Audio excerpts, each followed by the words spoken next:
At kaugnay pa rin sa nasawing UP Manila student na nakaranas di umano ng problema sa matrikula, makakapanayam natin live si Dr. Anthony Lechon, Director for Information Publication and Public Affairs ng UP Manila. Magandang umaga po, Dr. Lechon. Magandang umaga din po sa inyo. Okay, sir. Lumalabas po dun sa official student publication ng UP Manila. Ito po yung Collegian, yung The Manila Collegian, na pinag-forced LOA or pinag-forced leave of absence daw itong si Cristel Tejada dahil hindi na niya kayang magbayad ng tuition?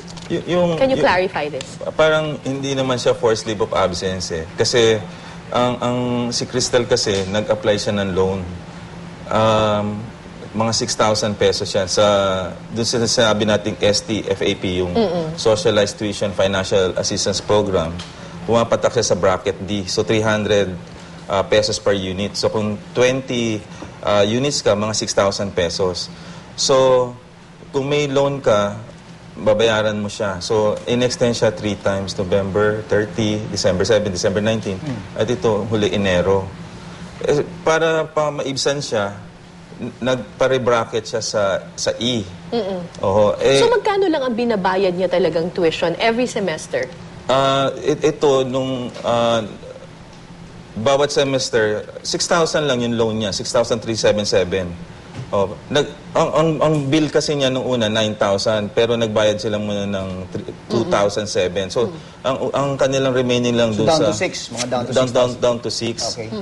Ang problema nung hindi makaya napag-isipan ng Office of Student Affairs at saka ni Cristel, ilipat siya sa E2 actually. Ang ibig sabihin ng E2, wala kang tuition, may stipend ka pa. Not a single centavo, wala po, Yeah. Sa kasamang palad. So, in effect, libre ang tuition niya at meron pang allowance. Yes. Yun ang pinare-rebracket siya from D to E. Oh. Ang problema lang, alam niya naman in the government system, you need documentary evidences para maibigay yung... Kasi kailangan mong magbigay ng pruweba na talagang mahirap ka at deserving ka dito sa binibigay na scholarship na to na libreng tuition plus stipend. Oo. Kasi... Ano naging problema po, sir? Hindi nakapag-submit ng dokumento eh. Yun ho ang naging problema. Ako naman ho, from Public Affairs, siyempre bago ako nagsalita rito, inimbestiga ko muna sa Office of Student Affairs at saka sa Vice Chancellor ng Academic Affairs. Meron silang mga records. So I'm just trying to tell you kung ano nangyari. So yung leave of absence, para hindi ma-strike out siya sa roster ng universidad, kasi ang leave of absence, according to the rules, pwede siyang health reason, pwedeng family reason, pwedeng personal reason, pwedeng financial reason. So that kung, kunyari, okay ka na, magaling ka na sa sakit mo, or may pera ka na, sa next semester, hindi ka ma-strike out, and then, fresh ano ka pa rin, estudyante ka pa rin nung universidad. Ilang beses nga po sila nabigyan ng pagkakataon na isumite yung dapat nilang isumite? Mga 3 beses po. Wala pa po bang pwedeng extension na gawin sa mga ganong klaseng pagkakataon? Kasi meron ho kasing university code po eh. Yung tinatawag pong Circular 330 na in-issue. Ang isa sa pinagtatalunan, mabanggit na rin yun, yung no late payment po. No? Ngayon, ang concern lang talaga dito, yan ang kinagagalit ng mga estudyante, no, late payment. Kasi nandun ho dun sa circular na yun eh. Pero sa kasamang palad po, bago mamatay si Cristel, March 15 ng umaga, March 14, nagpa-meeting po si President Alfredo Pascual sa lahat ng chancellors. At ang mandato niya, no UP student should be deprived of education kung ang reason lang ay walang tuition. Meron ho silang ginawang proposal na ipopresent to sa Board of Regents next month. And then may kaukulan ding pera yon na aproba ng Senadong Congress. Ganun po kasi ang sistema, system eh. Nagkataon lang, before malaman ni Cristel, nagpakamatay siya the next day. Ibig sabihin, long-range planning ng ginawa since nag-assume ng office si President Pascual, February 2011. Kasi ang gusto ng CHED, i-adapt ito sa mga other state universities na ipapilot nila. So balikan lang po natin yung mga requirements that the family failed to submit. Ano nga po yung mga... Based dun sa, nandun naman sa website ng UP, ang kailangan mo lang evidence of your family income. So either may ITR ka or some semblance man lang kung ano kinikita mo.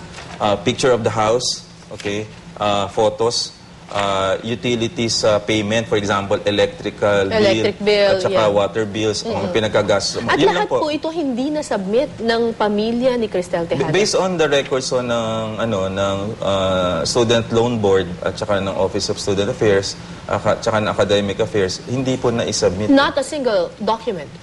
Opo, siguro hindi naman nila ho gagawin yun kung na-submit po daw yun. Baka naman, I don't know hindi ka walang notification na nanggaling sa school?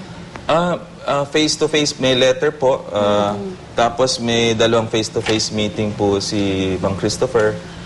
Si Mang Christopher with the Vice Chancellor for Academic Affairs. At meron din hong, I think, engagement po si Aling Blisilda sa Chancellor po. So sa madaling salita, binigyan ng pagkakataon ng universidad ang pamilya nitong si Cristel Tejada para ma-justify na maging libre yung tuition ng kanilang anak. Doon ho lang sa senyales na ginawa niyo siyang E2 from D dahil hindi mo bayaran ng 6,000, malaking senyales ho yun na willing ano daw ang dahilan nila kung bakit hindi sila nakapagsumite ng mga requirements? Perhaps in the next few days, kung matatanong natin sa kanila, kasi ang hirap po mag-speculate bakit hindi po na isumite yon kasi kailangan naman ho yan in any government system kasi dadaan sa audit. So dahil hindi sila nakapagsumite ng dokumento, therefore hindi siya pwedeng maging yung bracket na E2 na libre na tuition, na puwersa siyang mag-leave of absence. Ganun po ba yun? Kasi po matagal na po siyang absent. Pumapasok daw po siya according to the professors niya. Nakikisit-in siya pero hindi siya talaga wala siyang class card. Wala siyang pero nagsisit-in. Masipag kasi yung bata Pero wala bang mekanismo, Dr. Lechon, ang school na baka pwedeng ang school na mismo ang mag-check?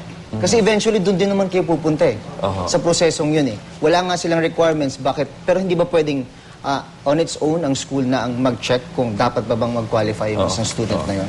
Gusto ko lang banggitin na we are, I think the entire UP na nalulungkot sa pagkamatay ni Cristel.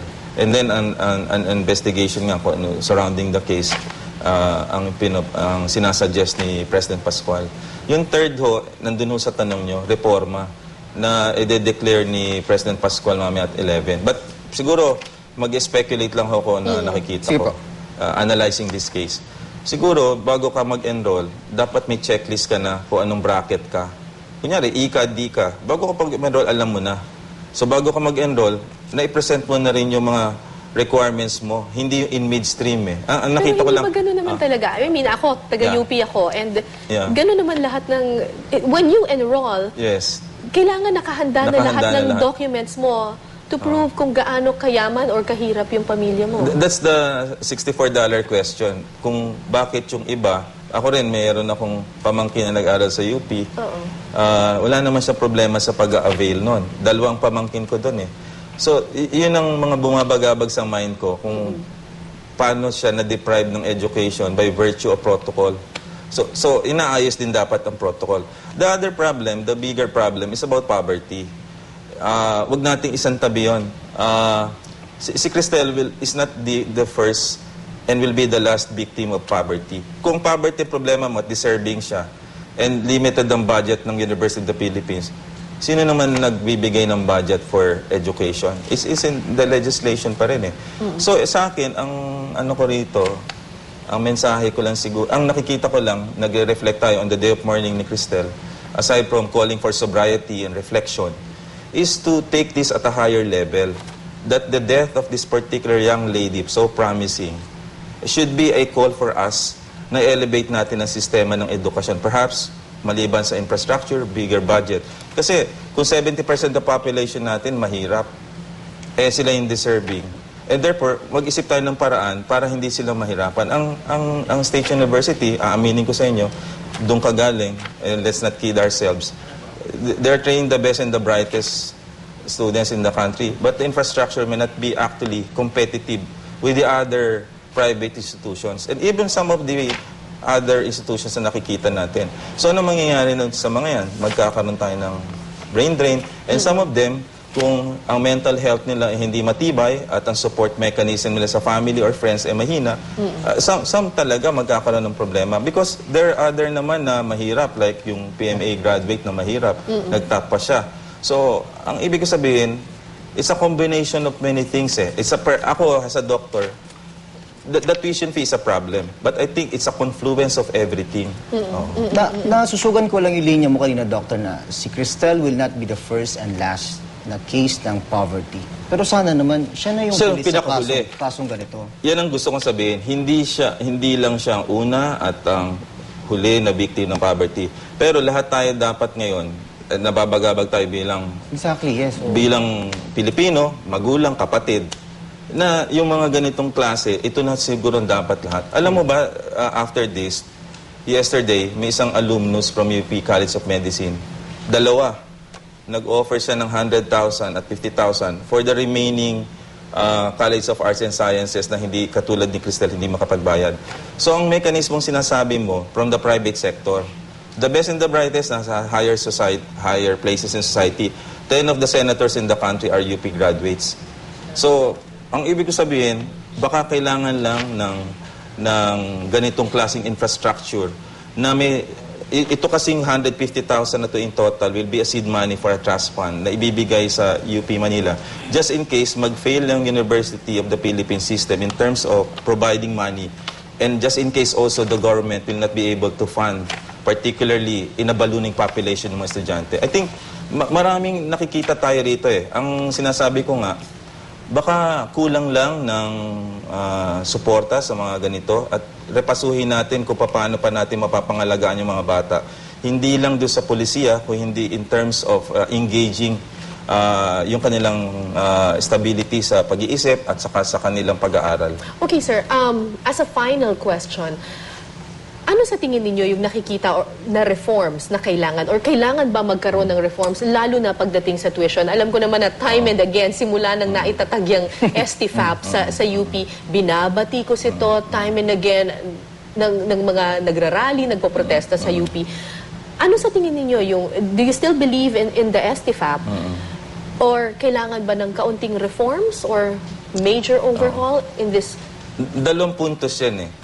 Since wala pa tayong batas na talagang kailangan ilibre talaga edukasyon, yun ang utopian dream ng lahat eh. Yeah. Diba? Yan ang sinasabi ng ating mga politicians right now na kumakandidato na gusto nila ilibre ang edukasyon. Okay, sakyan ko yan. Siguro maghain sila ng batas later on. So that's the utopian dream. So sa ngayon, sa wala kang batas, i-expand natin ang benefits ng STFAP sa pamamagitan ng paglalaan ng bigger budget dyan sa UP. Ask mo yung legislators kung wala ka pang mataas na tuition-free university. Pangalawa, paigsiin natin or pasimplihan natin ng proseso. Para sa ganun, yung mga katulad ni Cristel, ang mga magulang nila, kung busy sila o walang kakayanan para matugunan yung mga requirements na yan, madalian sila. At number three, yung private sector. I think ang success ng sin tax law is basically for 16 years. It was languishing in Congress for 16 years. Ano ang biggest win na nakuha ng government? Is the support of the civil society, media, the doctors, the economists, everybody jump into it. So kahit yung mga dakila nating mga mababatas against the lobbies ng tobacco, tinalo eh. I think the bigger fight right now is the education. Kasi ang human capital is about a healthy and educated population. I think yun ang missing piece natin. And for the longest time, I think, ang education natin, time and again, tinan nyo sa June, problema na naman sa classroom, problema na naman sa libro. I think ang presidente natin hindi natutulog at nakikiusap tayo. Sana sa SONA, meron tayong long-range planning na for education na hindi time and again, kulang sa kwarto, kulang sa pera, no? Siguro, mas pag-isipan natin. I think with the help of the civil society and the media, we can do it again na nagawa natin last year for the sin tax. Well, at the end of the day, ang edukasyon naman ng mga bata ay hindi lang responsibilidad ng eskwelahan. Responsibilidad din ito ng mga magulang, responsibilidad ng mismong bata at ng ating mga politicians and all of us in the private sector. Yeah. Let me reiterate lang as a party, I'm sure, nalulungkot ako as a Lahat naman as a yata parent. tayo. Oo. Lahat tayo. And therefore, ito a day of mourning for UP and of course for the country as well. But let us take this as a signal pa rin na baka tip of the iceberg lang to eh. Eh ngayon, baka may silver lining dito sa pagkamatay ni Cristel. So therefore, let us take that particular inertia na dali natin sa mataas na level. At hopefully, meron tayong mas magandang comprehensive educational bill parang nung sa syntax. Para sa ganun naman, yung health at saka education will actually be equated with a very nice human capital, which actually, yan ang pag-asa ng bayan natin. May kasabihan nga ni si Washington C. Sip that education is the greatest equalizer. I think timeless yon message na yon coming from a great person. Sana her death will not be in vain. Yun ang Of course. Maraming salamat po, Dr. Anthony Leachon, Director for Information, Publication, and Public Affairs ng UP. Maraming salamat. Thank you, sir.